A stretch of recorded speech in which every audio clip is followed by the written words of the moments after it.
बालुका animation माध्यम पुरी रे BRICS प्रतिनिधि मानकु स्वागत। अंतर्जातीय बालुका शिल्पी मानस कुमार साहू तांकर पुरी सैंड आर्ट स्टूडियो रे एक विशेष 15 मिनिट बालुका एनिमेशन प्रदर्शन माध्यम ब्रिक्स प्रतिनिधि मानकु हार्दिक स्वागत जनाउछंती।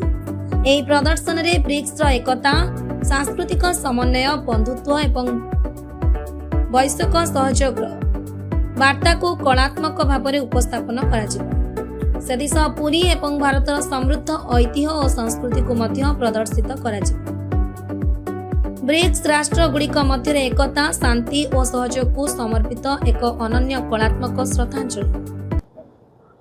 मु सैंड आर्टिस्ट मानस कुमार साहू आज आम गोटे सैन एनिमेशन प्रस्तुत करचु। ब्रिक्स रो डेलीगेट्स पूरी आसुचंती। ये बहुत बड़ा गर्वर कथा के प्रथम थर पई पूरी रे ब्रिक्स रो डेलीगेट्स आसुचंती एवं एठारे गोटे 3 दिन रो गोटे पूरा कल्पना जल्पना एवं गोटे मानस मंथन चलिबो।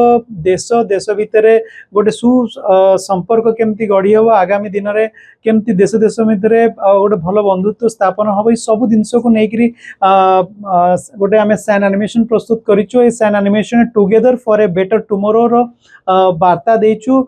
Welcome BRICS delegates to Puri. कारण गोटे बहुत बड़ गर्वर विषय कि पुरी रे एई प्रकार गोटे इंटरनेशनल सेमिनार हवा को जाउची।